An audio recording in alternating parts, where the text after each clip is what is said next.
they have these little side stories. They're usually about 10-minute episodes. They are animated with the different characters interacting. Like Sabine, Wren, and Leia team up multiple times. But you can...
Hey everyone, and welcome to another episode of NerdCon1. This episode is sponsored by #RazorStreamer, as well as GamerGo and Anchor.fm. And if you'd like to hear more from this episode, make sure you head over to www.nerdcon1.com, or you can just search NerdCon1 anywhere you listen to podcasts. I am Nick, and I am joined here with Krista, Steve, and Corey. What's going on, guys? And this is the long-awaited Star Wars special. The NerdCon1 Star Wars Holiday Special. So, to all of you out there who are celebrating in 4 days, Merry Christmas, and those who are already celebrating, Happy Hanukkah, and everything in between. 5 days. No, sorry, I can't do math. Why do I talk? This comes out tomorrow. By the way, this is not a live episode, guys, so feel free to comment in, but we're not going to be able to read any of them, because we're going to be here for a while. Yeah. We're not. See, I'm not used to pre-recording still, so it's just like, hey, man, that's wrong. Today's Monday. We're live. It is Monday, yes. It is. We're not going to cut all this out. Yeah, we're not ignoring anybody. We're going to cut all this out anyway. You know, it's fine, because that's why I said I'm going to click record so I can put the nice little blooper reel at the end. And I'm really hoping that the Star Wars scroll works. That way, when we talk about this tomorrow, I'm doing my best, guys. I'm doing my best. It's rendered. We just got to make sure it goes in and works and everything exports appropriately. Dude, I'm nervous about this one. This is huge, comparatively. This is going to be a big one. All right, so right out the gate, I say we just talk about our Star Wars love. I'm going to start off with the fact that I've been a Star Wars fan forever. I'm not one of those assholes that's prequel, sequel, one or the other. I love Star Wars, everything about it. My grandfather took my dad. My dad took me. I had the pleasure of taking my ex's kids. The multi-generational thing, and I love Star Wars. Let's start. I'm just kind of curious. What is your guys' favorite character within Star Wars? This is tough.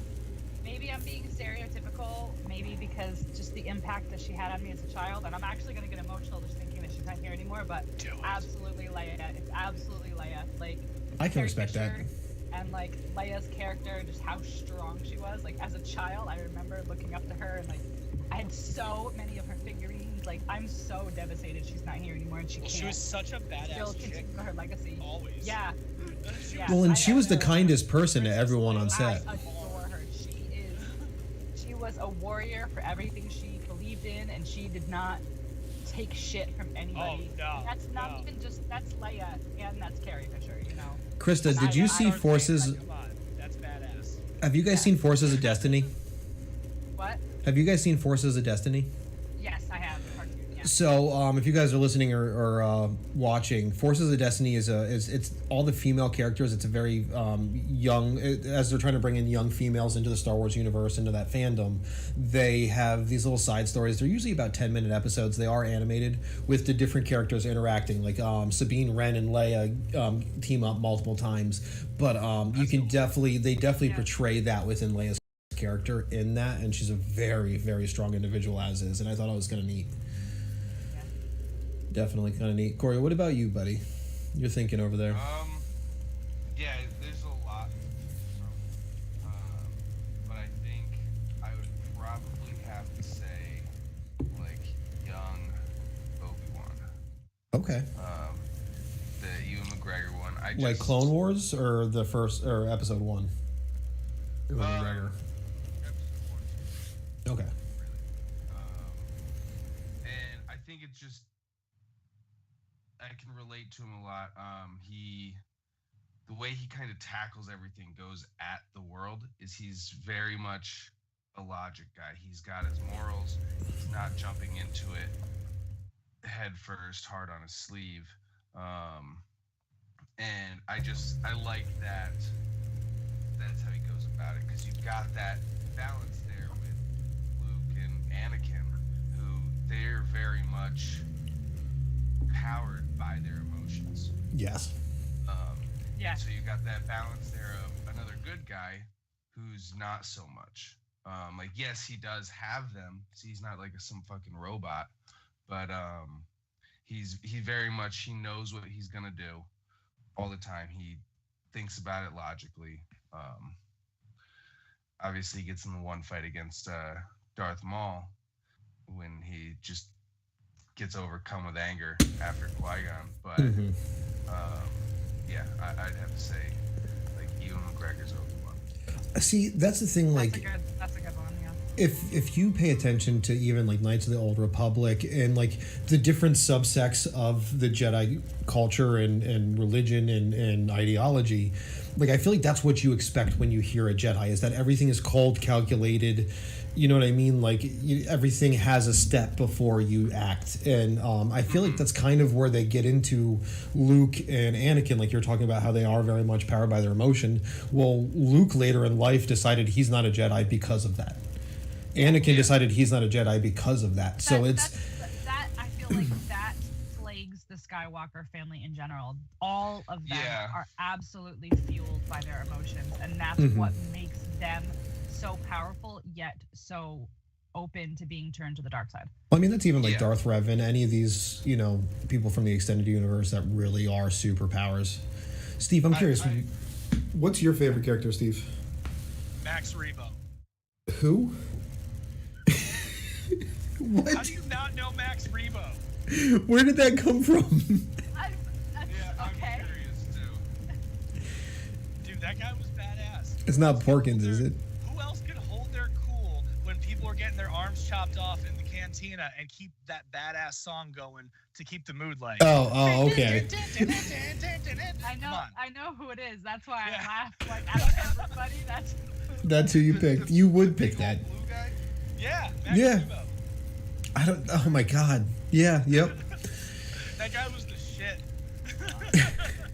So, my favorite character is actually on Corey's shirt, and here's why. Really? Okay, so I'm a big fan of the Thrawn trilogy, and this is why I love Chewbacca. Chewbacca is the most loyal motherfucker in the entire Star Wars universe, and you cannot tell me not. Han Solo, he has a life debt to him, and even in all the movies, even in the Han Solo movie, he is just a badass. He's always there by his side. He loves these people and never questions all the fucked up things they put him through. Like think about it. This dude is 100 and however many years old, and how many things has he been through because of the Solo Skywalker family alone? And then he still continues. And he's been alive when Yoda was around. Han is dead, and the life debt is no longer a Well, thing anymore. in the Thrawn trilogy, he's actually indebted to Leia, because Leia is the wife of Han Solo. So in all of that Thrawn trilogy, he's protecting her from the Ishlamir, from Thrawn. Like it's a really cool thing. The Ishlamir are the I can't remember what the guy's name is. Rook is the assassin that Thrawn has. They're a really cool clan, but they were pretty much duped to believe that the Empire and the Sith helped them when they're actually killing them. Just in case you guys haven't read the books.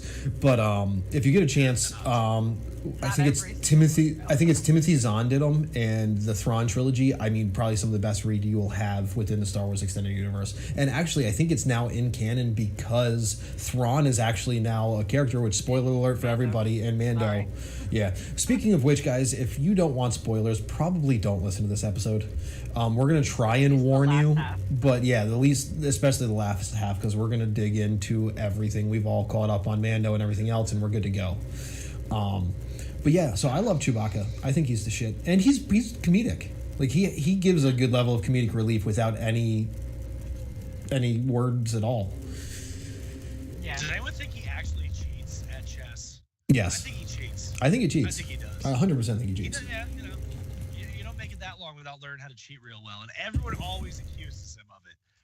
And you don't get that mad if you're not cheating. But they literally say to not even say anything because he'll just rip their arms off. So it's like everybody's too afraid to say anything about the fact that he's a cheater. It's like that one kid you play Monopoly with that you know is gonna flip the board, but you have to play with him anyways. Well, that kind of shows you how much they trust him, because they all do call him out, and you know better if you know to call him out. Like we've now seen him physically rip people's arms off. Like we've seen that in the cinematic universe now. So it was nice. I think we got one of the Wilhelm screams from that too. One of the last. We did. One of the last Wilhelms, yeah. Yeah. I'm so mad that Disney's not going to use that anymore. It's so time. iconic. I agree, but it's time. No, why is it time? Because. No, absolutely not. Why is that? The rest of forever. Well, because now we can use it legally. I didn't download it. Don't think I did. Yeah, but there's no point to retire that. It's the most perfect thing. They've been using it in movies for like 50, 60 years. Steven Spielberg, I think, introduced the Wilhelm scream, didn't he? Huh? Steven Spielberg introduced the Wilhelm scream, did he not? I don't believe so. It was from some random movie in like the 50s, and they just kind of kept reusing it because it was just, I don't know how it started, but like it was, I forget the movie it was from, but yeah. I forget if the character's name was Wilhelm or that was like something with the movie, but like, yeah, the actor just let that one out, and I don't know how it got picked up, but yeah, they just kept rolling with it. I mean, it's good. Whoa! I can't do that loud. I don't want to mess with my roommates, but... Oh, God. Hi, everybody. So, can I just talk about... we are all of the generation of the sequel or the prequel trilogy. And... yeah, we were. I mean, I came out. I was born like right after Jedi came out. Oh shoot! I forgot you're old, lady. Yeah. So I mean, like. So 3 out of the 4 of us. Was like Star Wars. That's actually I'm almost envious of that. Let me give a little bit of backstory. So, my mom is the oldest of 4. So the youngest is only 10 years older than me. So. I spent a lot of time as a young child with my young uncle because he was 10 when I was born. So he babysat me a lot. So my love for Star Wars, my love for video games, my love for like nerd culture in general, honestly came from hanging out with a teenage boy in the 80s. Okay. You know, so my love for Star Wars came from my Uncle Mike. Like he everything. He had like the huge Millennium Falcon. He had like the X-wing that like the wings you had like you push the buttons and the wings would open. Like he had everything. He had the games. He had the movies on VHS. And like we would watch them in the basement when like he would babysit me when my mom was like at work and stuff, so I don't ever remember a time where Star Wars was not in my life. Like I don't ever remember a time. I think my second birthday is when I got the original trilogy. Yeah. I don't remember anything from my second birthday. I think I just had it for a long time. All right, Corey. Just go back to your animes. I watched it. I mean, like legit though. Legit, dude. You can't even deny that. I've now watched the last episode of The Mandalorian 5 times. I've already said 3 times. 3 times, yeah. I've cried 3 of those 5. Oh, I didn't cry the 3rd time, but I definitely cried the 2nd time. I do love Luke. Like he's probably a close second for me. Like to see him show up, and I want to see more of his storyline with Mara Jade within the Thrawn trilogy. Like I want to see where he goes with Grogu right now, because yes, we do know the younglings get killed off by Kylo, but we don't know about the rest. Like is Grogu still alive? We don't know. Yeah.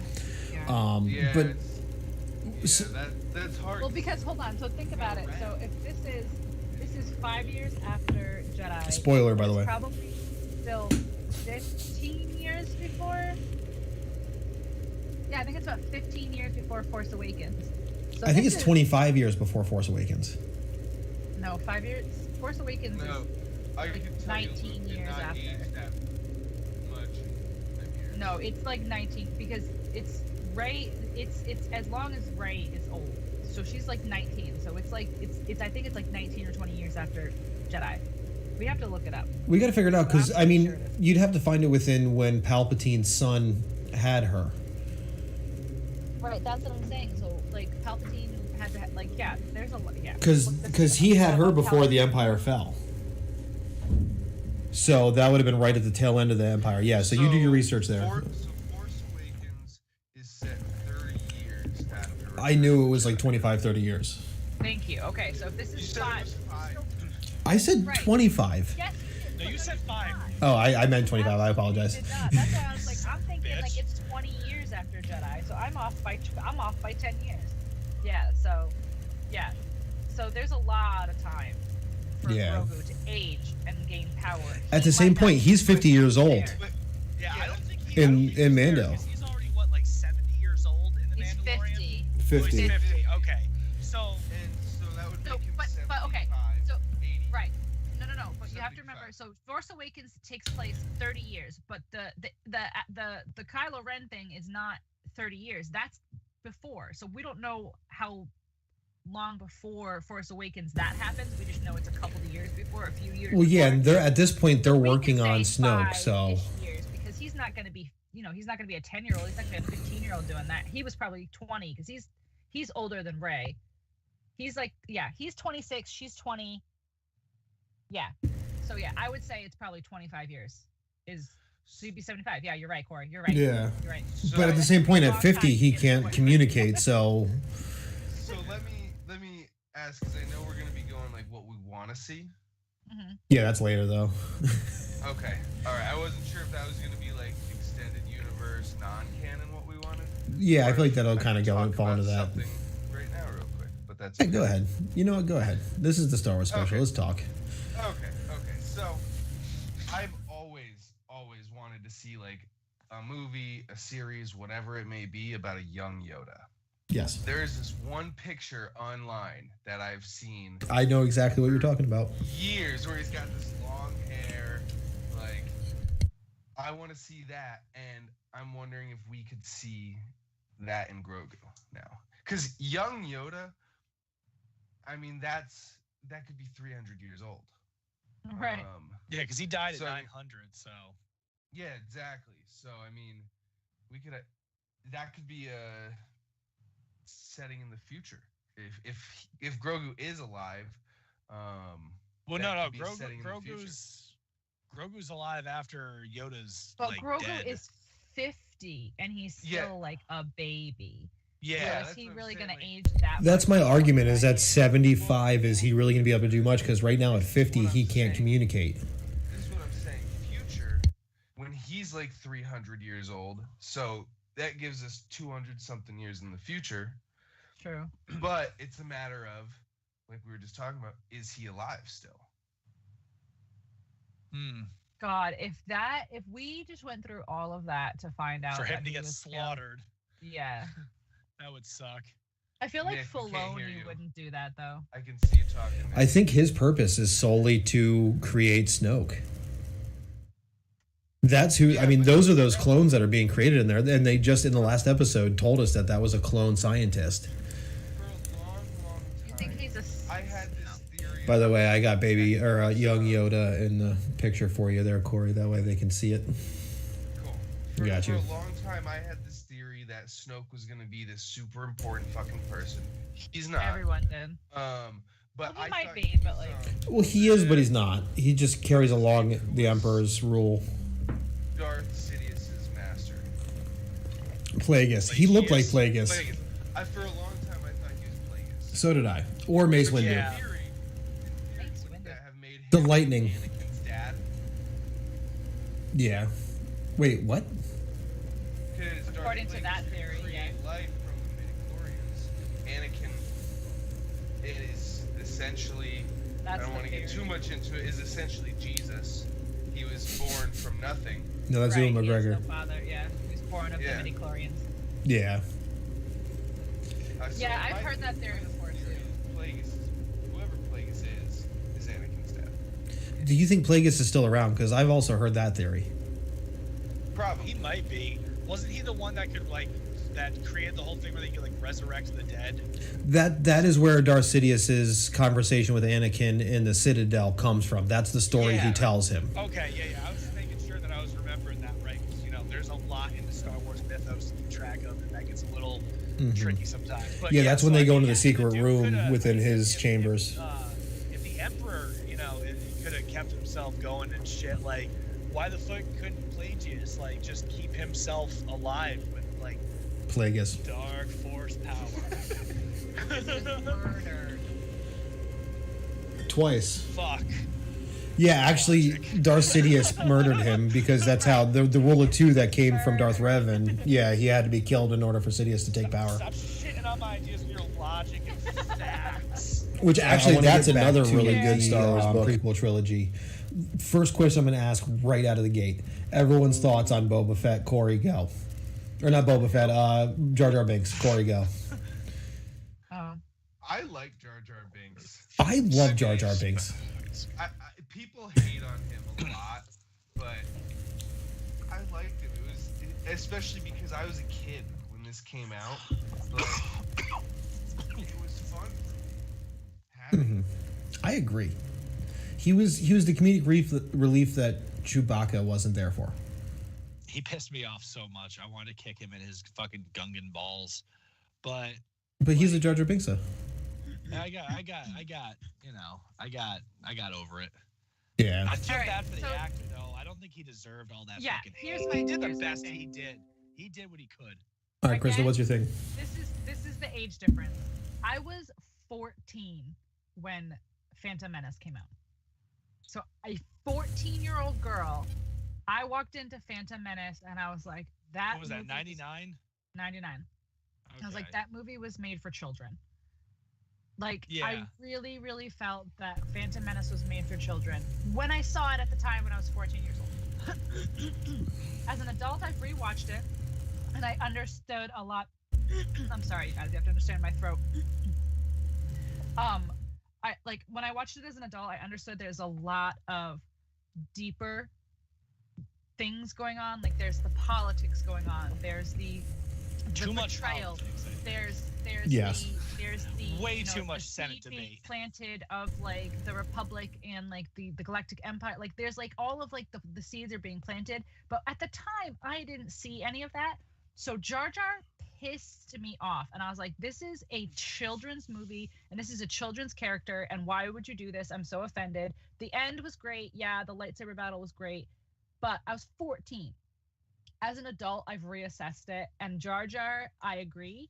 he is. He's just the comedic relief, and they gave him this voice that they decided to do for the Gungans, and I think that people just were like, it's so obnoxious. It When was. really it was like, it was too over the but top. all of the Gungans spoke like that. So like, why did Jar Jar get hate? Well, because he was like a side character, main character. Yeah. Plus, his voice was like a couple octaves higher than Well, I think the other point Gungans. also too Like, was is that he was supposed to be the outcast, so he wasn't gonna be that normal Gungan where there is that respect coming out of the voice. He's just this crazy Like, out of the gate. Literally, Boss Nass does it the whatever, you know, like nobody gives him shit. Like that's more annoying than the Misa blah blah blah. You know, like I don't know. I wasn't a fan of the Gungans in general. Like overall, like I don't really.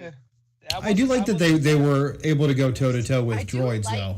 I do like their whole like place and stuff. Like that's really cool. Oh yeah, the underwater was cool, but I just wasn't a fan of the actual like species of people. It just was so weird.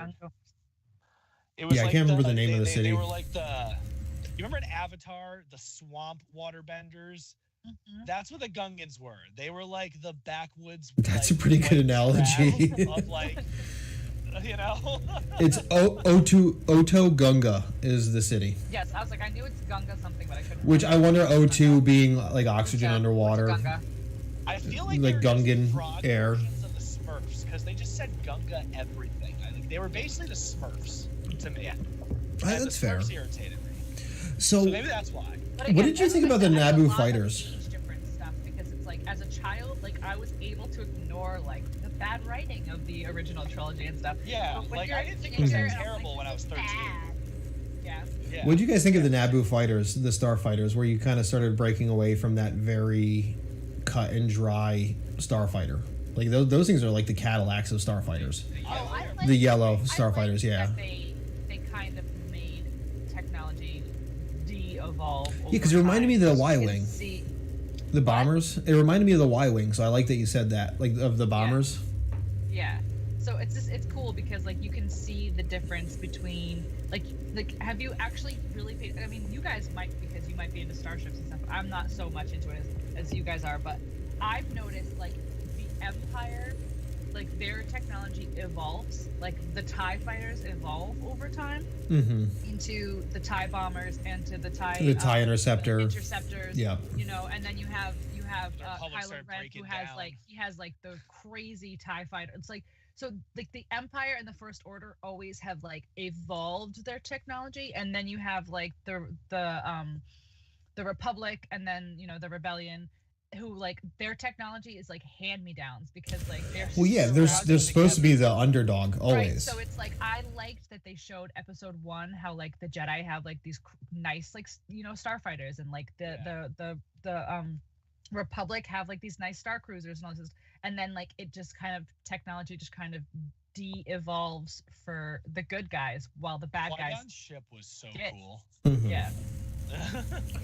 It was pimp, but yeah, I do like how they showed how you know it was just all the struggle mishmash for the struggle. Yeah. Well, and they were all a mixed match of different groups because you have the Mon Calamari where you get those big star cruisers. You have different subgroups out in the Outer Rim where you're getting these A-wings and the B-wing bombers. And actually, that's one of the cool things about Clone Wars and more primarily Rebels, as far as the animation series, is that they really talk about how the Republic and the Rebellion at that time got these pieces of equipment. In Resistance, Star Wars Resistance, the one that had 2 seasons on Disney XD, they actually talk about the A-wing and the I think it's the X-wing coming in, like being bought into it, and you see Lando Calrissian there a little bit, as well as a few other people. I was big into animated. Like, the funny thing is like I always have to remind myself that there are certain ships, like the Millennium Falcon, for example, is not a starfighter; it's a freighter. Yeah. So it's like some of these like classic ships like are not even like battleships. It's like it cracks me up. Work with what we got. Oh, where's the Millennium Falcon in this battle? And it's like I don't know. It's fucking taking shipment somewhere. Like what are you talking about? Well, I'm pretty sure Admiral Akbar's is like a mining vessel. Yeah, right. Ship. Have you guys played Star Wars Rebels? Yes. Rebels? Or no, not Rebels. Not Rebels. Oh no. I played like the 10-hour demo. Yeah. That's cool because you get to. experience all these different ships. You mean the one for the N64? No, it just came out. Okay. Because I played the one for the N64, and that was pretty badass. Well, I like the fact that you can set it up so that you have your HUD there, or you can do it without any kind of HUD. And it's just the controls. Just the control panel that's in the ship. Oh, that's cool. So fun. Yeah, that sounds pretty sweet. I would play that. It's a fun game. It is by no means easy. No, it's I feel like you feel like you're legitimately there controlling this ship. It reminds me a lot of the stuff. You guys have a Dave & Buster's kind of close to you. It's like the 3D, like Starfighter game, where it puts you in like a big circle, like dome, and you sit there with your your acceleration and I'm not cool. I've never been to a Dave & Buster's, so I don't know. I only recently went to a Dave & Buster's, actually. Yeah, I don't really go places. Here. Mine's like an hour and 15 away. I gotta drive into Providence, so. There you go, Corey. That's really young. So this is one of the things that I loved about the prequel trilogy is that we had a resurgence in a lot of really good literature. Like I've got, I think, 6 of different visual guides that came just out of the 90s. Yeah, which bad we didn't have research for good toys. You could. You possibly. Sexy. Wow, jab. This one's fun. This is a Death Star schematic. Like the old school car schematics from Haynes, they actually made a Death Star schematic. So you can actually see the hole that you can shoot into. The fatal flaw. Yeah, I thought that was kind of neat. They don't actually point it out, but it's there. Like a piece of plywood, something. Because literally, even a piece of plywood, if it made contact, it would have blown on the exterior. Yeah. We should talk about that later, too. I think we should. Star Wars pop culture references? Yeah, yes. So, fun fact about Star Wars, which I always thought was really funny, George Lucas thought it was going to be an absolute flop. Oh, yeah, man. Everyone thought it was going to be a flop. But something else that a lot of people don't realize, this is where we got Industrial Light and Magic. So the people who made a whole new generation of animation and set design, that came out of this. That when George Lucas brought the studios over to the UK to film all this stuff, Industrial Light and Magic, I mean, it was kind of funny because the big snafu that they had is that when they came to their part of the job, they didn't have anything done because of how much time it took them to physically build all this stuff, and the cameras they used and everything, they made themselves. This is stuff that has never happened before. And George Lucas was actually in Hawaii with Steven Spielberg hiding from the premiere of this movie. And that's actually where Indiana Jones was pitched to Steven Spielberg on the beach the day of the premiere. So what had actually happened was they were talking about it, George Lucas told Steven Spielberg about it. And when he told him the name of the character, Indiana, Steven Spielberg goes to him, "Isn't that your dog's name?" So that's where the joke comes from in Indiana Jones. That's the dog's name. Actually came from their friendship in that conversation to hand that movie over to Steven Spielberg. Which I'm glad he did, because if he thought Star Wars wasn't going to be a flop, he probably would have done it, and we wouldn't have had the Indiana Jones we know today. Just saying. That's also true. Yeah. Yeah. So it's funny how that worked. And then I think they were out for coffee in Hawaii, and there was a movie theater right there, and they saw a line around the building, and they asked what it was about, and they said Star Wars. And that's when he realized that it was actually a box office hit. And like he literally had no phones to him from the studios, nothing, and did not know until he went out to breakfast and saw people waiting in line around the building. Well, back then, sci-fi didn't make blockbusters, man. It was, It didn't. It was nerdy and like Basement Dweller and like, where's your pocket protector? And he was coming off of what's the spray paint one, the indie film that did American Graffiti. That's what he came off of to do this. You know what I mean? Like to go from that to this and create this much was just amazing. Yeah, I think we really owe him a lot of just the effects that not only Lucasfilms but also ILM has had on like the movie industry in general. Mm-hmm. Oh, it changed the world. I have a He opened history a of lot of doors, graphics, and it's all of them. Don't give him as much credit as People get mad that he's bitter or angry with fans. I mean, you got to realize we as Star Wars fans have created a new culture where it's okay to hate the things we love. And he's the brunt of this. I mean, we all say poor Christian Haydenson and all these other people, but like poor George Lucas. Like this guy has gotten flack for everything. Yeah, but he also made some real fucky choices in those prequels. I mean, not to say that any Star Wars movie is perfect, but like I kind of wish they didn't have just a bunch of yes men to the point where. Well, I mean, let's be honest. Behind every strong man is an even stronger woman. Without his wife to tell him no, he did make some choices he shouldn't have in those movies. Yeah, like getting Natalie Portman and Hayden Christensen not to act. Like, how do you make Natalie Portman forget how to act for 3 fucking movies? Right after Black Swan. Well, no, haven't you heard that like he told them like faster, like all he cared about was faster. He wanted to get as much dialogue in as quickly as possible, and that was one of the things that they said all the time.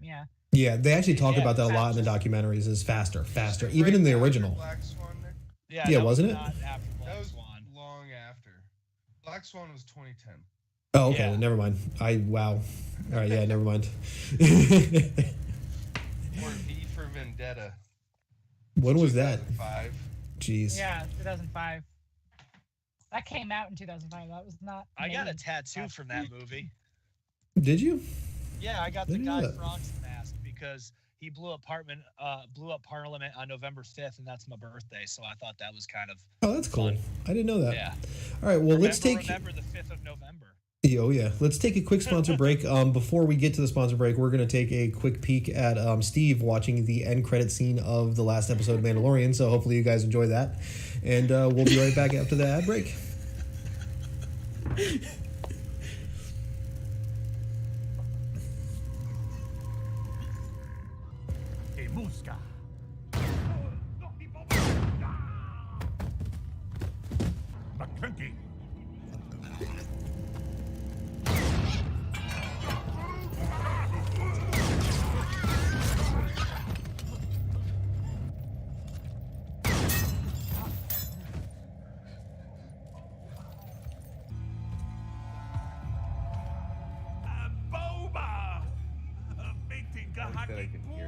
Yeah, I know. So we know what's happening.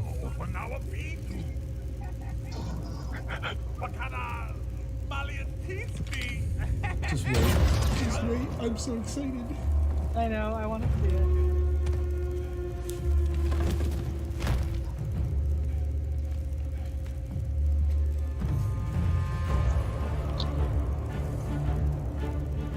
Yes. I want to see your face, Steve. Turn your around. Turn around. Turn around. Turn around.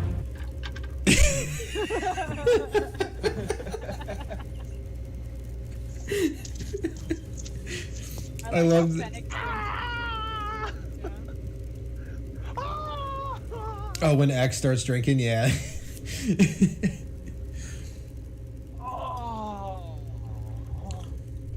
Okay. All right, cool. So that was fun. It's not often you get to enjoy that. That was exciting. Yeah. All right, cool. So Yeah. Just that picture of him on the throne, man.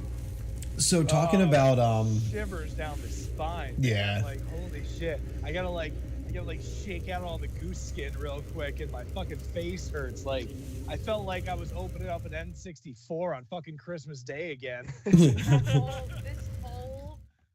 Well, I would say that the second half of this season has made me feel like a child again. oh, Yeah.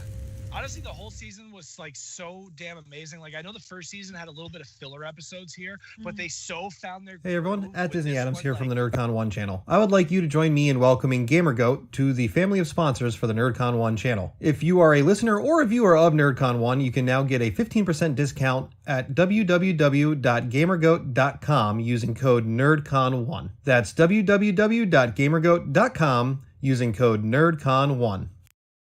All right, so special thanks to GamerGoat for sponsoring this episode. We were just talking about a little bit of our Star Wars love and just kind of where it comes from, but let's dig into a little bit more of the extended universe as it was. So we're talking non-canon, gaming, comic, kind of really talk about that. Does anyone have let's go right into games because we all are gamers pretty much. Does anyone have a favorite Star Wars game? Knights of the Old Republic. Every time. Okay. Number 2 specifically. Yeah. What's yours, Krista? Battlefront 2 PS2. PS2, Okay. yes. Yep. Those were Yep. fun. Did you guys play the Naboo Starfighter game on N64? That was yes. the shit, Squadron. actually. Yes. No, it wasn't Rogue Squadron. It was No, Naboo not Starfighter. The Naboo Starfighter, yes. Yeah. I had the Pod Racer, and I think it came out the Christmas of. Oh, wait, no, the Naboo Starfighter, I think, was original Xbox. No, it wasn't. That was definitely on 64. Because I stopped playing Star Fox to play that. I have a Star Wars Starfighter Xbox. Yes, Star Fox name drop. Getting the Pod Racer game for Switch. The Pod Racer game was a lot of fun. They actually have that in arcades now too. Oh, it's a They Jedi have it? Starfighter. Oh, yeah. I can picture the cover and everything. Yeah. I remember Jedi Starfighter because that was when everyone was kind of like Game waiting wasn't for bad. I had that one. Oh my gosh! If you guys want to get it, it's only $99.99 at Walmart. $99.99. Mine's Jesus. a third party. Yep. Can I talk about, speaking of Battlefield 2 for PlayStation? I spent so much time flying around those Star Cruisers just fucking shit up. Like, that was my thing. I never assaulted the inside of those Star Cruisers. I went right for the bridge and the engine. Every time. A-wing for the speed, call it a day. Yeah. That was the first time that you really had, like, that multiplayer aerial acrobatic combat, I feel like. Like, I don't remember that from much else before that. Maybe Ace Combat 1 or 2. Oh, maybe. I don't know. But I mean, really, if you think about it, for PlayStation 2, I was able to get into one of 5 different cruisers that all had different abilities, or ships that had different abilities, and fly out into space, fight both AI ships, or TIE fighters, or X-Wings and A-Wings, and then also fight ship cannons, while I'm then taking out parts of that cruiser. Like, that's a lot for a PlayStation game. A lot. Yeah. Yeah, I mean, that just wasn't my genre in general. So, I mean, I'm trying to think of games I played that did that before, but I just didn't play those types of games. Yeah, neither did I, actually. I think that was the main time that I was integrated into that. Did Star Fox do that? But I don't know. Well, actually, Star Fox sort of did, yeah. I mean... So did Rogue Squadron, kind of. Yeah. How much did you hate the Super Battle Droids when they showed up? That was always my least favorite part on any mission when you're trying to get to that next clearing point. I don't think I really had a problem. No, those are droidicas. Yeah, the Super Battle Droids are the bigger ones that have the wrist guns. Yeah. That really kind of reminded me of the Dark Troopers. Just putting that out there. I feel like, yeah, maybe. With the eyes. Kind of like a reminiscent of it. Yeah. Yep. Yeah. Oh, God. So anyone have any like books or comic books? Yeah, I know. What about comic books? Anybody? I really am a sucker for the novelizations because I feel like they expand a lot of stuff that like the movies don't have time to do, and you get a lot of inner monologue stuff. And if those are the ones that are like sponsored by the actual like production company, then they're considered canon. So it's like a lot of the actual film novelizations are considered canon, and you get a lot of inner monologue kind of stuff, like inner thought processes and stuff like that. So it's like you do find out a lot more information. So like they do really, really expand on like how bad Mace Windu felt about like Anakin and like denying Anakin, but like knowing that Anakin was going to go to the dark side and not being able to save him. Like there are things that like the film just can't get across because there's just not enough time. So those are my favorite books, to be honest, because it expands what I already love, you know. And I could get into the EU, and I could get into all those other things, and I could get into the Mara Jade, and I could get into Thrawn, and I could get into the Solo twins that no longer exist that I wished so badly we were gonna get. But like, you know, what's canon, I would go with the novelizations. You're muted. I forgot I had a fire truck going behind me, so I didn't want it to interrupt what you were saying. So I feel like Thrawn is obviously coming into canon, which is always going to be my favorite books. But the one set of comic books that I really enjoyed was the Rogue Squadron. Yeah, Rogue Squadron. Yeah, sorry. I'm on number 4. Give me a break. People, like... Rogue Squadron. And now I can't say it correctly. I hate you guys. They did a really good job because it's actually it shows you Wedge Antilles when he was still a Imperial fighter pilot. No shit. And it shows their break off into the rebellion. And then the Darth Vader comic book series that Dark Horse is doing is phenomenal. I mean, because you really see that inner quarrel that Anakin has as Darth Vader a lot. There's a lot of times where he falls into disgrace with the Emperor. This is the time when the Empire's taken over, in between when Luke Skywalker comes to fuck shit up. And I mean, we just saw his lair this year with one of the releases, where you see actually Darth Vader's like secret hideout, and dude, it's badass. It looks like Mordor, in my opinion, but it's badass, and it's on Mustafar. Like he actually set up on Mustafar, yeah. Which I thought was kind of cool. Did you know that the beginning scene of Rise of Skywalker, when Kylo Ren is like fucking shit up, and it's like just like the burnt down like forest? That's Mustafar. Is that Mustafar? Yeah. No shit. Oh, that's how he got the helmet. I wonder if that's how he got his father's helmet then. No shit. That's pretty cool. You know a book that isn't in canon anymore, I don't think, is the Mace Windu book. Was phenomenal. And actually, he has to go save his Padawan. And his Padawan, so Mace Windu's, the reason why technically they've melded the purple lightsaber into the universe is the purple is that you're a fine line between good and evil.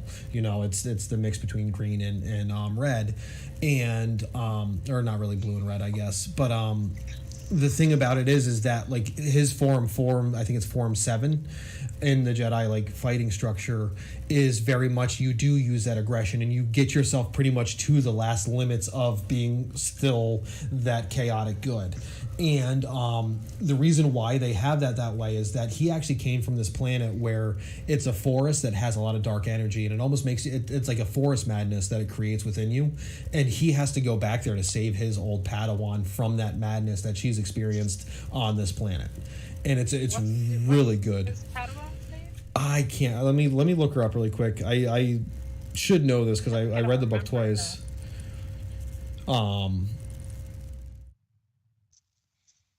Bilaba is her name. Which really, she doesn't play anything. You don't see her in the actual cinematic universe, but there's pretty much this one book that really talks about hers and his relationship. But there was a part of it that I thought was really cool where they get stuck in one of the Clone Wars, well, what would have been one of the Clone Wars tanks, where it's those big wheeled things that they hide inside of. And there was a really cool fight scene where he had to pretty much like go berserker with his rage to get the whole crew out to, you know, keep fighting. And it was a really neat book. So that's that for you. Let me look up the name of it because I know it had like it's like Mace Windu something. Mace. Yeah, she does. She has a canon. She has Legends canon. Oh, does she have Legends canon? World of Shalacta. It's Shatterpoint is the book I'm thinking of. Mace Windu's, or so it's just Star Wars Shatterpoint. Yeah, she's a human female. Yeah. Yeah, it's a Clone Wars novel, and actually she shows up in the Mace Windu comic book as well, which is interesting. But yeah, there's that. So let's get into Force Awakens, Force Unleashed. Do we wish that we had Starkiller? Like, I wish that he stayed in canon. I really do. How is he not in canon? Remind me. He just doesn't exist. They said it's not a part of canon. So he could. Or they confirmed he doesn't? They confirmed, yeah. Everything, yeah. Slowly re-added it back. Because I'm fairly certain, like, Knights of the Old Republic, that one was taken out of canon. So was Thrawn, so was a lot of it. You're right. Yeah, so like I feel like they're saying nothing exists until they confirm it exists is essentially what they're saying. Yeah. No, but they pretty directly came out and said no, Starkiller is not a real thing. Which makes me wonder if they took that much care to do it, maybe he will be. But I like that they gave him the name of the original Luke Skywalker. Because he was supposed to be Luke Starkiller, yeah. So, like, Sam or just Witwer, Starkiller. Like, still does a lot of stuff in Star Wars, though. So, like, he's Darth Maul now. Yeah. Well, he's always been Darth Maul. Well, I mean, like, he's not always, because that was Ray Park, but, like... Well, Clone Wars, sorry, excuse me. Right. So, like, Sam Witwer is still very active in the Star Wars universe, so I would not doubt in 100% if they were like, hey, we think we want to make Starkiller, like, in the universe, he would be like, okay. Yeah, okay. He still looks like him. He's still fine. He's still very active. Like, you know, like. Have you seen the video of him at Comic-Con where he walks up to the guy in cosplay with the double lightsaber, takes it from him, and just completely shows him up? I love that video. Like, because he really just takes that thing and shows that he is a mixed martial artist, like, right in front of him. And the guy's sitting there completely disappointed. It's hilarious. Yeah. I like when famous people do stuff like that where they like kind of get themselves back into character. Yeah, that's fun. Yeah. I feel like canon's kind of hard to talk about because there's so much and you don't know which way it goes. I mean, obviously we're getting that Wedge and Tilly story back with Rogue Squadron. Or do we think that will be the version of this Rogue Squadron? I don't know. I genuinely don't know. Like, I feel like we had so many ideas when they announced Mandalorian. Like, we were convinced it was a Boba Fett show, you know, like 2-3 years ago, 4 years ago, whenever it was announced. You know, so it's like there's so many ways this could go. And I think that they were really smart and they really hit the nail on the head with Mando, making it connected but different. Mm-hmm.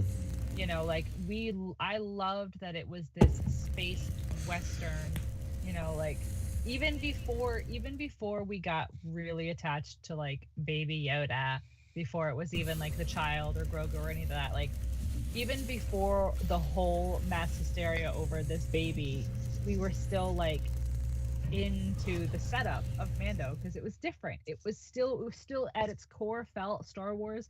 It looked Star Wars. It sounded Star Wars. Like the music is still Star Wars, but it's different. Like it worked. The formula worked. And then we had Baby Yoda, and then we had mass hysteria and this mass, you know, attraction to the show. But I feel like it's smart to keep that setup, have it connected, but be different. Yeah. Yeah. I feel like they kind of got that algorithm from the Star Wars story. Why can't I think of the name of it? Rogue One. Yeah, I feel like that's really where they kind of realized that was going to be something that worked, because that's like, what saved that. Rogue One to work, and then it did. It did. It was so good. And we were all like, "What's a Star Wars story mean?" And now we know, which is cool because the universe all does come together in this storyline. It was the same thing. It created this entire story based around characters that we don't know, that we have grown to care for in the time of this story, and then what happens at the very, very end of the movie, we get a classic Star Wars character making an amazing kick-ass cameo, and then that's the end. Holy crap! I didn't put those two together. Actually, yeah, it's fitting that they did that with Luke and Vader. Yeah, that's badass. So you're seeing both. That's cool. I like that. I didn't even think about that. So, like, I like that. I like that they did this. They started off with a character we don't know. They introduced a race of characters that is familiar to us to kind of bring us back into the universe. And then what happens? Season 2 happens, and now you're introducing characters from the EU that we like. You know, you're introducing Clone Wars characters. You're introducing Rebels characters that people who really are into Star Wars can appreciate, but people who aren't really into Star Wars can still think is cool. Mm-hmm. And then what happens at the very end? You introduce somebody who everybody knows. Spoiler alert, Luke fucking Skywalker. Yeah. He's dead. Badass. So yeah. It was perfect.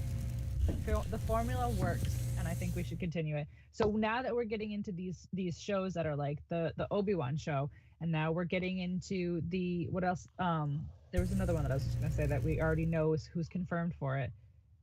What other shows even are there? The Rangers. There's the Rangers of the Republic. Yeah. Oh, the Ahsoka show. The Ahsoka. Then we have the Lando. Droid story. These characters. Yeah, the droid story. Yeah, so it's like. I wonder if that's going to be C5. That we already know. Or R2D5. Yeah, I was super excited about Luke, but I love the fact that R2 was there. Oh, and that's how he got Baby Yoda to warm up. What broke fucking down was R2 coming in.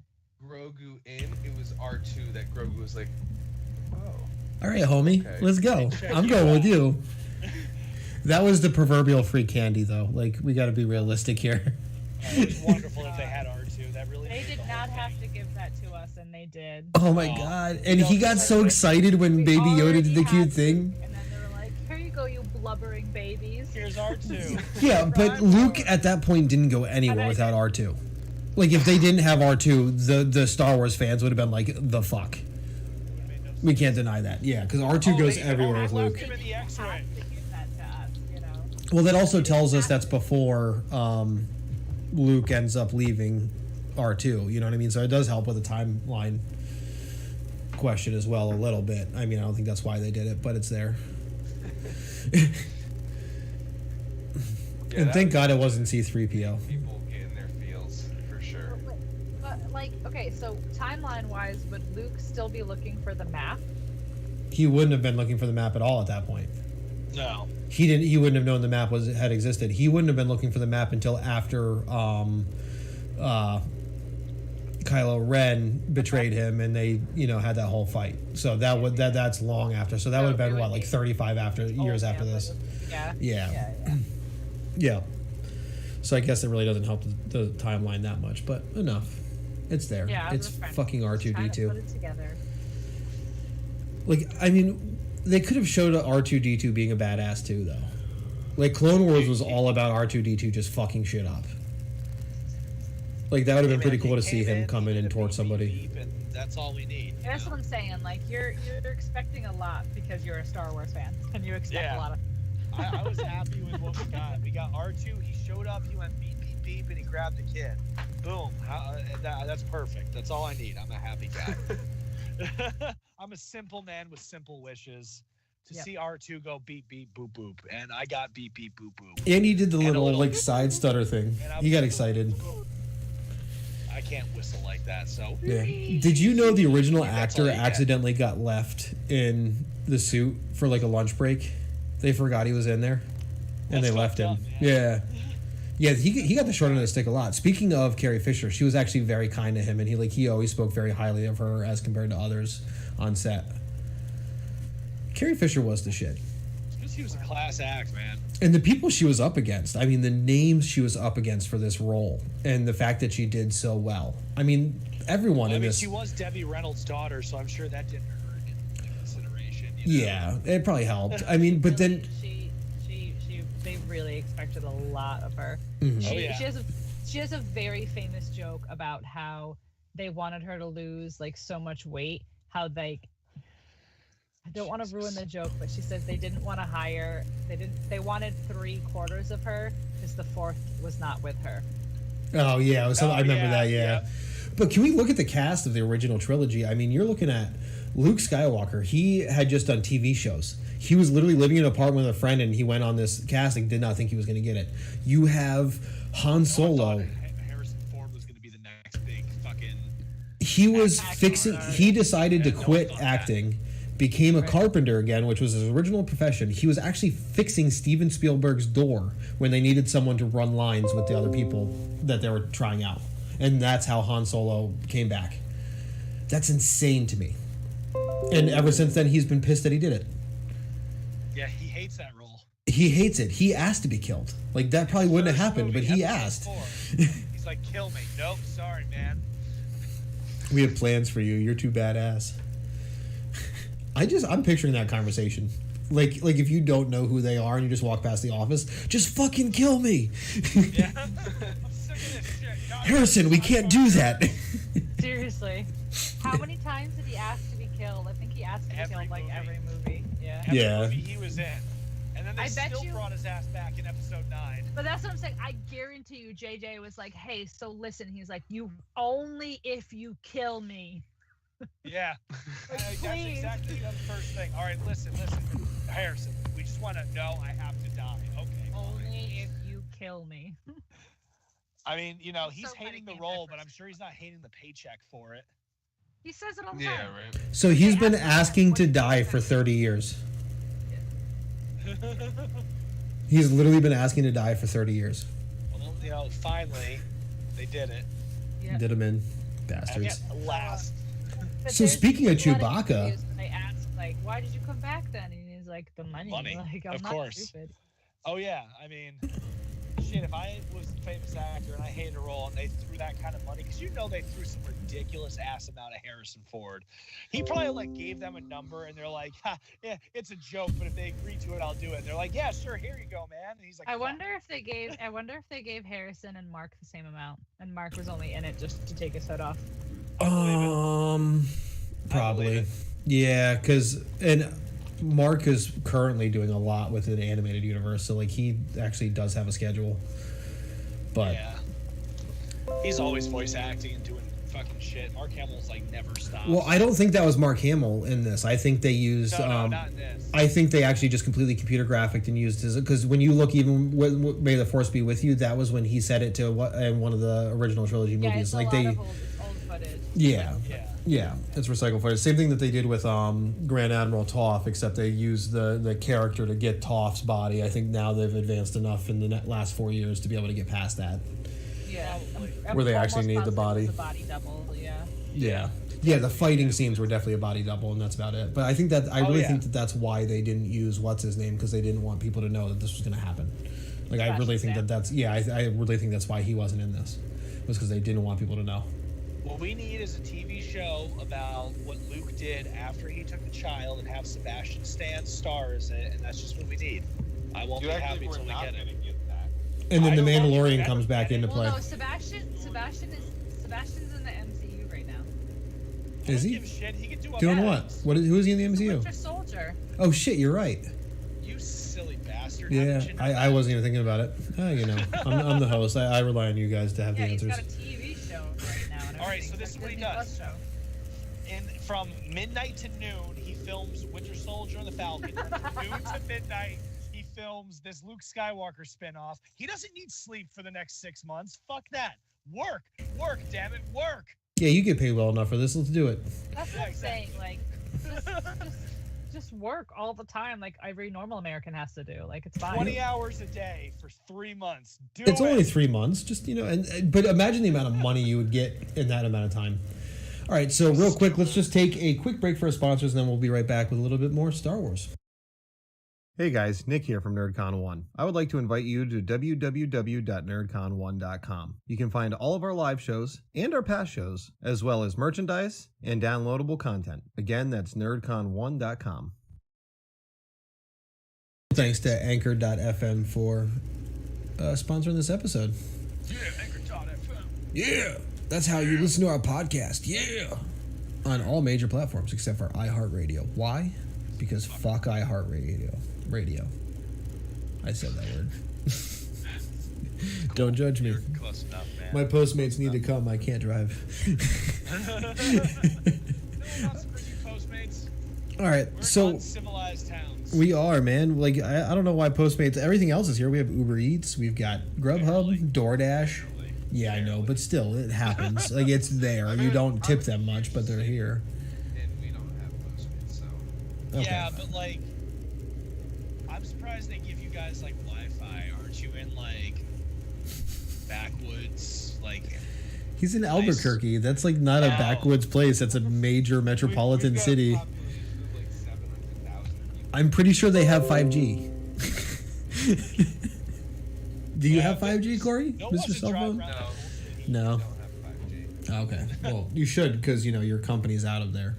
Well, at least one of them. Not really. Not a good excuse. Fair.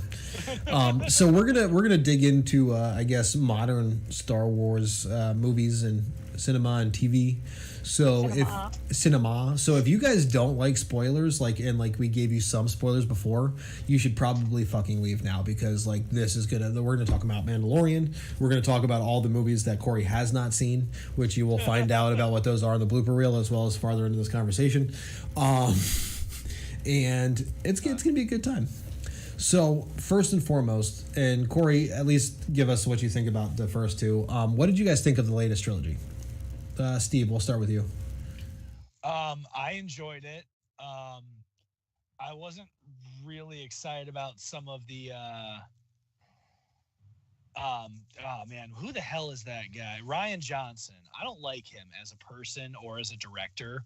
And I don't like his attitude, and I didn't like the choices that he decided to make with The Last Jedi that didn't pay off. But that being said, I love Laura Dern, and Holdo is great because Laura Dern is the best, and I love her. So overall, like, yeah, like I think the third trilogy just got hate because Star Wars fans love to hate themselves. So well, I also think that everyone was waiting such a long time, and they think they're going to get like this grandiose feeling. But what they don't realize is we're all 30-plus-year-old people who don't necessarily have those chemicals to make those feelings anymore. And I think no, that's not true because The Mandalorian made me have those chemicals. So. Oh my God, yeah, actually, you have a really good argument there. Not true. So actually, yeah, the argument goes out the window. I mean, Mandalorian both made and ruined Star Wars. What I think for me, the problem going into these new movies is I had so much of my youth in the 90s and the early 2000s in the EU that they were like, nope, we're going to make something else up. So I was like, it was ecstatic to think that we were going to get like Jaina and Jason Solo and like Mara Jade, and we were finally going to like expand the universe that I had been waiting to see for so long. And they listened to none of that. And they were like, no, we're making up something else completely different. Oh, and we're not going to show Luke Skywalker until the last 30 seconds. So it was like that for me, that was why Force Awakens didn't quite hit all of the notes that I wanted. But I loved Force Awakens because it's Star Wars. And it brought me back to Star Wars. And I had Han Solo and Chewbacca, and I got Leia, and like I got I got 3PO. So it's like I still got Star Wars, but it was expanding the universe. And I liked Rey. And for those who don't know, I fucking love Kylo Ren, and Kylo Ren is probably one of my top 3 favorite Star Wars characters. So I mean, just for everyone's point of reference, I think number 1 is Hayden Christensen, so take it as it is. I told you Leia's number 1, but yeah. Oh yeah, number 2 is Hayden, yeah. So I mean that's there. I guess you're kind of safe with Leia though. So I'll give you that. I love Kylo Ren. I love his character. I love how flawed his character is, but like he's so similar to Anakin in so many ways that I think that's why I'm like he's such a good job at being like a wannabe Darth Vader, and everyone's like he's a wannabe Darth Vader. I'm like, yes, that's the point. That's literally the point. Exactly. Yeah. The thing I liked about it was, and like you said, when you're a Star Wars fan, I defy anyone, when that scroll started and you heard those trumpets blare, as any adult who has seen Star Wars, or anyone who has seen Star Wars in the past, you were screaming in that movie theater. I don't care who you were. This is Star Wars. We got it back after how many years when we didn't think it was going to happen. George Lucas sold to Disney. We were like, all right, it's done. We're going to get TV shows. They're going to fuck it up. Animation's great. And here we are. Like, I just loved it. We have the Millennium Falcon. You have the fact that they even brought back using, I think Henson even helped with the puppeteering and stuff like that within some of the design. Like, it wasn't just a CGI fuckfest, which is what a lot of people were afraid of. I think right now, because of the culture Star Wars created, any movie that comes out is going to get backlash. But I think they did a nice job. I do agree that the second episode and the backlash and what was said about people's upsetness about it was bullshit. If you don't want the backlash of a Star Wars movie, don't make a Star Wars movie. But I think they were good movies. Is all. There was choices in Last Jedi that I was like, why did you do that? But I didn't hate Last Jedi. No, I didn't hate it. I loved the fight, the Kylo and Rey fight on. I do agree. Why the fuck did Rose stop him from killing himself in the goddamn super cannon? But I mean that was kind of a stupid story arc. I mean, I guess it doesn't help them continue the storyline, but like no. Though again, we should stop being Star Wars fans. Oh, Steve's battery's dead. So if you guys want to get a hold of Steve at any time soon, he has the Always Collecting Something on Instagram as well as Cinephile Saturday. His phone is dead. We already talked about this before this happened, so that's where he went. So we're going to get into this. I'm just going to move myself a little bit on camera here and make myself a little bit bigger so I can show my beautiful eyes and transition. And all right, so we're going to continue going with Star Wars. I think he was watching something anyways at that point. We got him into watching Star Wars stuff, and that's where his head went. So, go ahead. I know you guys are going to get into spoilers, so I'm just going to jump in real quick. Look, I'm going to preface it with, I've got a huge crush on Rey, and you're not wrong. No shame in that. You are not wrong, my friend. But as I like the movies as well. I saw the first two. I have not seen the final movie. But the only complaint that I had in any of it really, and mind you, it's been a couple years since I've seen them, but the only complaint I had in it really was I did not like Luke disappearing into the Force or into nothing. Why not? It just seemed very... Your boy Obi-Wan did it. Obi-Wan. I don't know why I said Wan. Because I don't know the way it was done. When Obi-Wan did it, it was in the middle of a fight with Darth Vader. When Luke did it, he was just sitting there peacefully meditating, and I don't know. I guess and maybe this is explained in the next movie. I don't fucking know, but it seemed like a not very good ending to Luke Skywalker. It's fucking Luke Skywalker. That particular act of projecting himself someplace else takes a lot of energy, and not only did he do that, but he had a lightsaber fight with somebody. Yeah. And the projecting is one thing. That's what killed him. It was still. He used all of his energy. He had no energy left. Like, yeah, all of his midichlorians were gone. I think that he also kind of felt like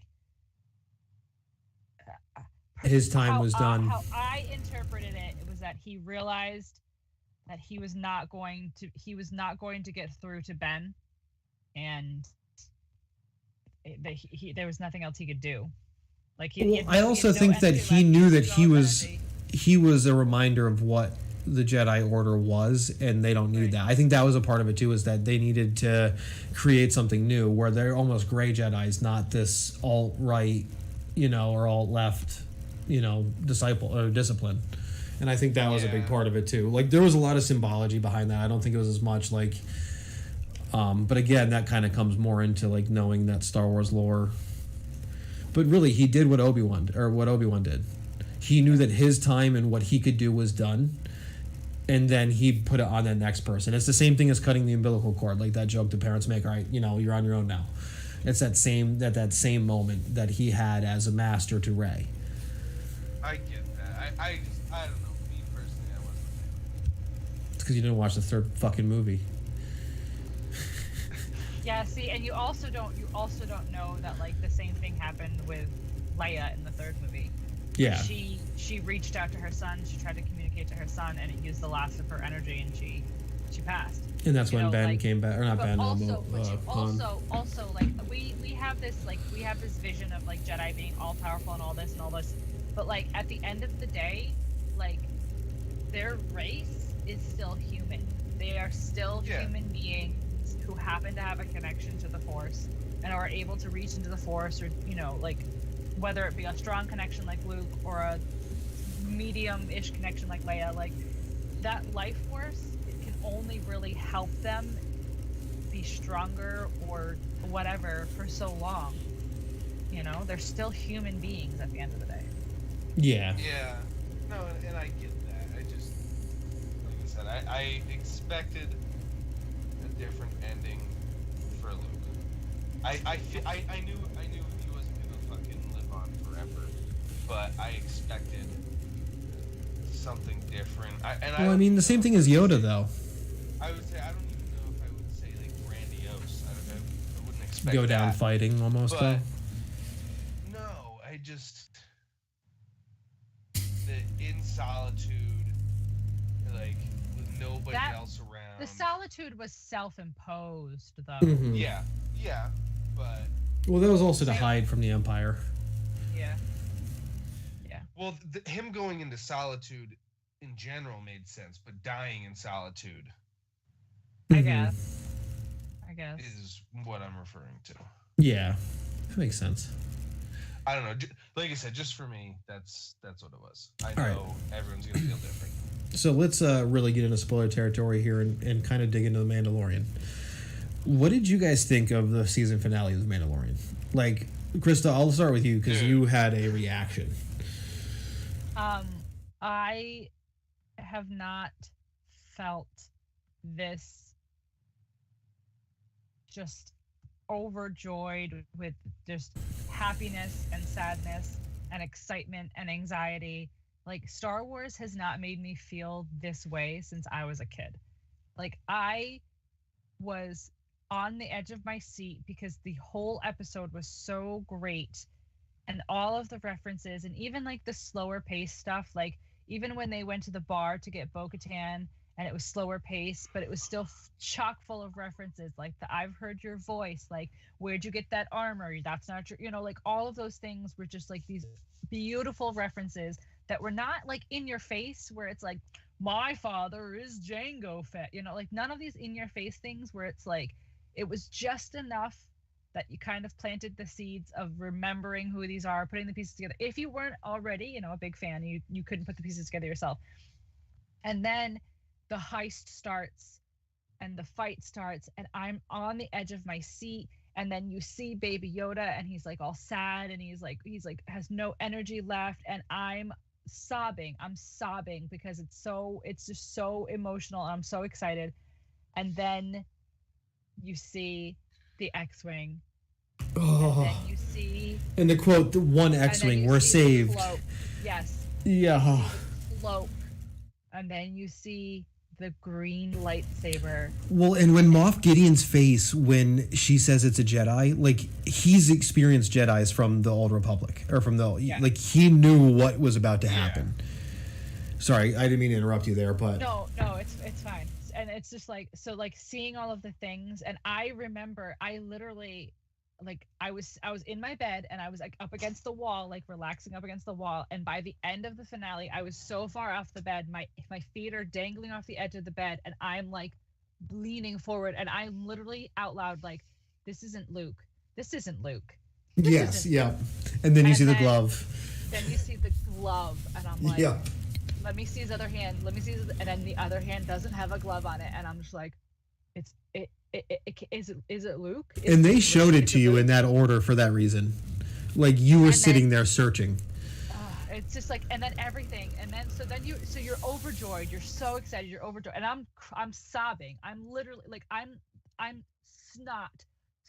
sobbing. I have to like literally breathe outside my mouth because I'm sobbing so hard, and then he says goodbye and he takes the helmet off to say goodbye to Grogu. And I broke.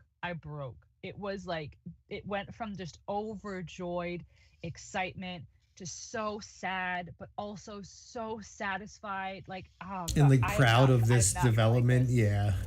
I have not felt like this, like since I would say since the first time I saw like Return of the Jedi when I was like a child. Yeah. Corey, what about you, man? What do you think? I'm kind of in the same spot. Like, I didn't cry, but that's just not me. What a bitch. It was the same thing. Like, as soon as that X-Wing popped up, I had a feeling I knew exactly who it was at that point. Because up to that point, up until that X-Wing showed up, I convinced myself, okay, this season's gonna end with the death of somebody.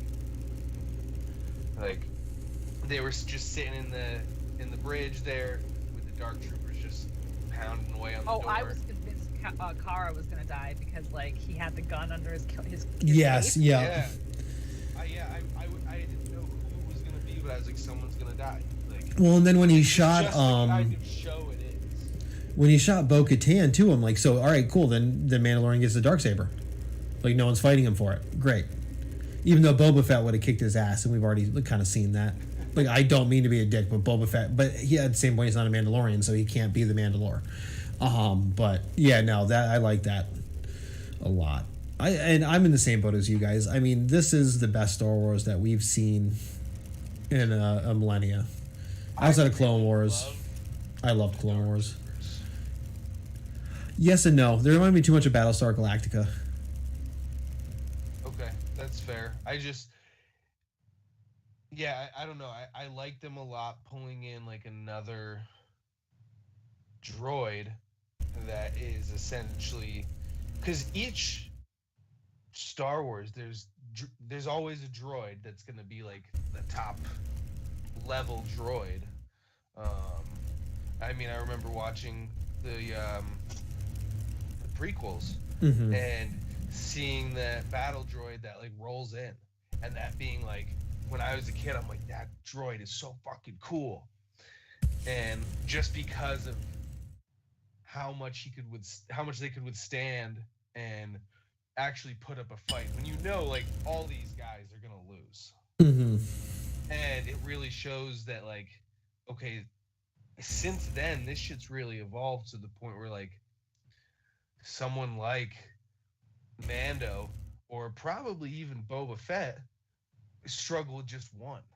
Yeah. Well, that's what I like too. Like, he's like, you have an impressive fire team, but we all know that once those blast doors open, you are all dead, except for me. Yeah. You know, and I thought that was a really, just because that's the reality of the matter, and that's the point. Like, he built this amazing fire team. Yeah. You know. So, speaking of which, R.I.P. What's his name from last episode? I can't think of his name right now. The redheaded guy that helped him infiltrate the Imperial compound. I can't think of his name when they said he was dead. Yeah, he died in combat. I thought that was really good. Speaking of which, if someone could look him up really quick, he did a phenomenal job of acting. Bill Burr? Yeah, Bill Burr. And that, oh my God, he killed it. Like, he did really good. Well, I remember when he came in last season and he was the one who dropped the child in that episode. He got like, so like, people were like giving him death threats and stuff. They were. So when he came back, again, Star Wars fans. When they actually like gave him that time to come back, but I wonder if he like begged for it. Like, maybe he paid to be on that episode just to like get some redemption. No, I'm sure that they brought him back. Yeah. He has like, it's like a normal person name. It's not like a Star Warsy name. Yeah. Yeah. Like, it's like McDonald or something. Yeah. All right, that's fair. So what's the other one? So we had also another one that came out on Disney Plus is Mayfeld, by the way. Mayfeld, yeah. Oh, really? Okay.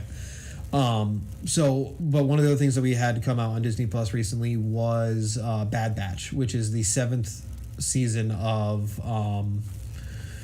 the Clone Wars. We were introduced to the Bad Batch, which is a group of genetically altered clones where we actually start seeing more of an Imperial-style body armor on clones. You know, as the transition, we're getting really close to Order 66, so obviously, you know, the transition into the Empire is like afoot. But did you guys have a chance to watch that the last season? I know, Krista, you did. Corey, you are a slacker on Star Wars, so it's animated, man. I figured you'd at least have watched that.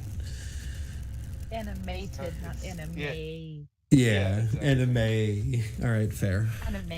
Anime. Well, so I like that whole set because you really see Rex. They bring Fives back from, you know, very early on in the series of Clone Wars.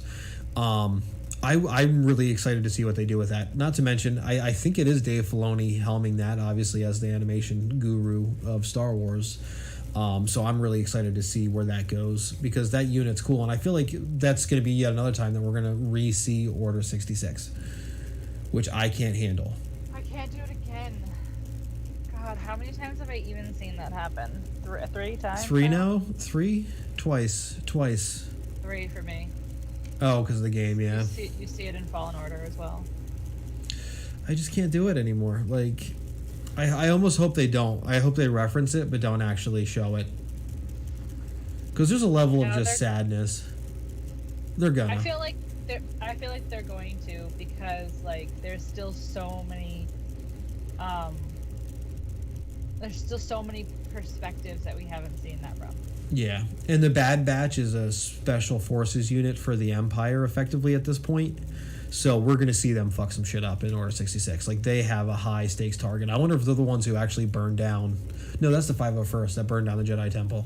But it's going to be interesting. Yeah, for sure. Very, very interesting. And I wonder where they fall into. Like, I wonder if they are a part of the 501st. Or, like, if they are just their own clandestine thing, like the A-Team. You know what I mean? Who knows?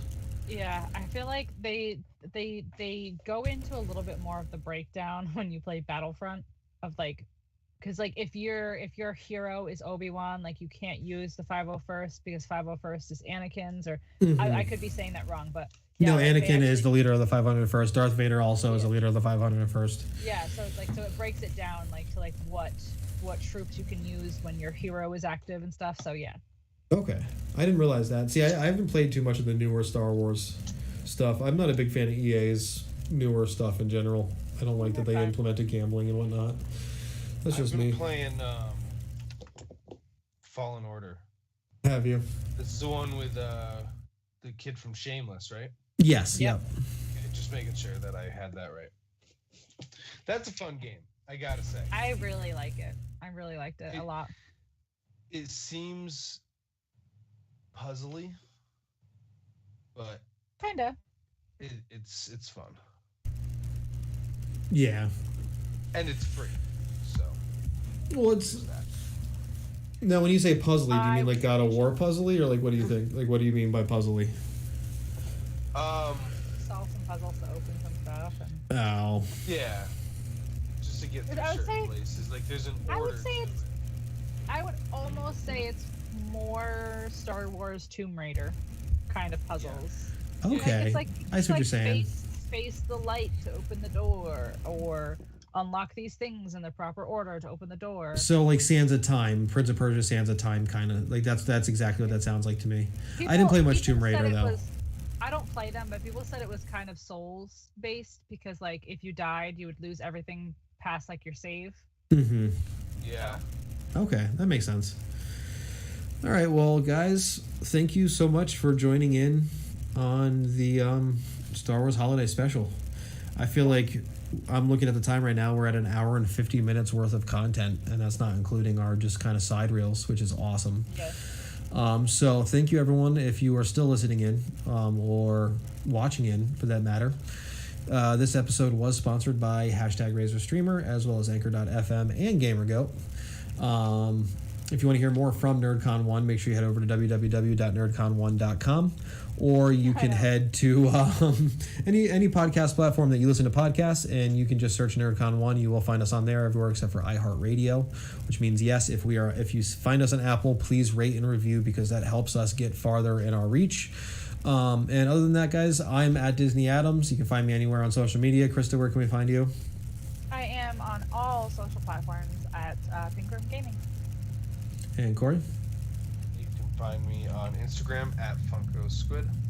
And those of you who want to know where Steve's at, on Instagram, he's always collecting something. And also on Instagram, he has Cinephile Saturdays for the Cinephile Saturday show, which airs on this Saturday at around 2 p.m. So make sure you guys check that out. That is going to be his Christmas special, so that should be fun. Other than that, thank you so much for listening into our Star Wars special. If you guys want to talk more about Star Wars, please comment into this. As we said before, we are not live this week, but that's because we wanted to make sure we got this long and was able to edit some stuff in. And hopefully you guys enjoyed this episode, and we hope that you have a very Merry Christmas, a very Happy Hanukkah, and the rest of the holidays. Just really enjoy this time off and time together, as many as you can have in the current pandemic situation. So thank you so much, guys, and we will talk to you next week.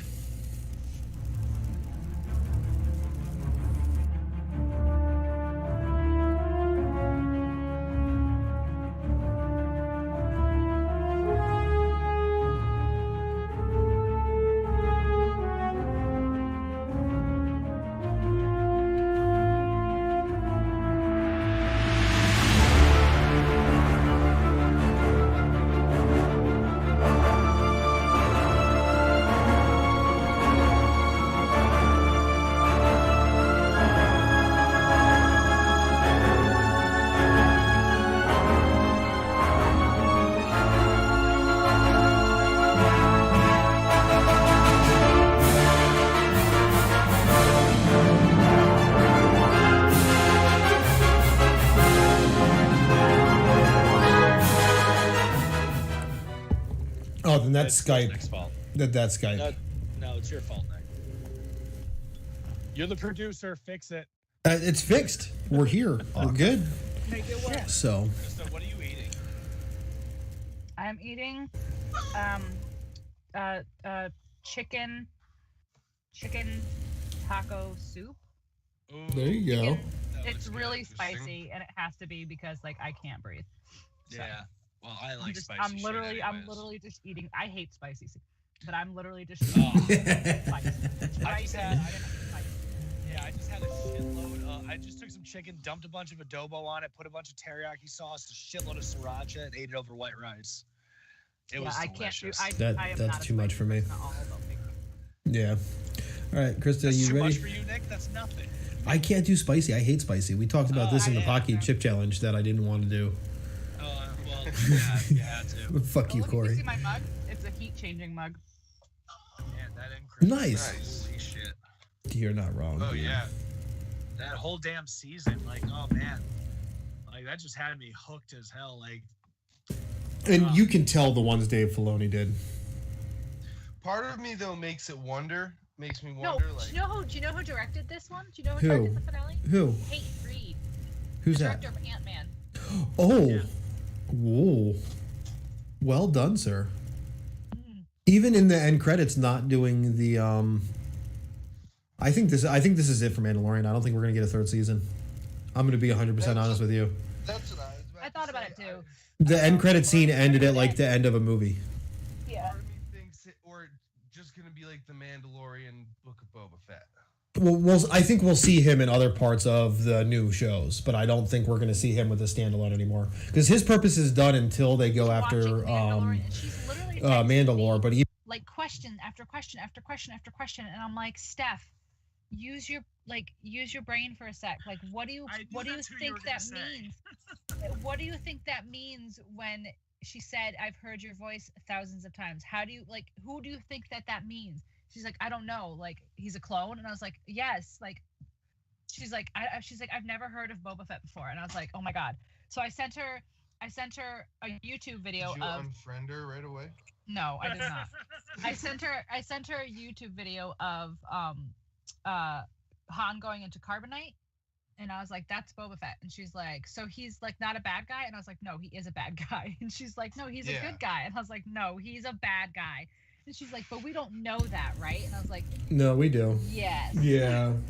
he's a bad guy. Like, Well, if that means him taking over, so this, I feel like this particular season, like, did it have the same effect on people who aren't as in the Star Wars universe as people like us? Like, obviously not. Like, you know, they weren't jaw on the floor when they're, you know, where's Thrawn? They're not jaw on the floor for those things, you know. Like, it's just like, it blows my mind that there are people who don't watch Star Wars but watch this, like, just because they're like, Baby Yoda's cute, and I'm like, but you're not understanding like what is happening. Like, this is so huge, big picture, you know.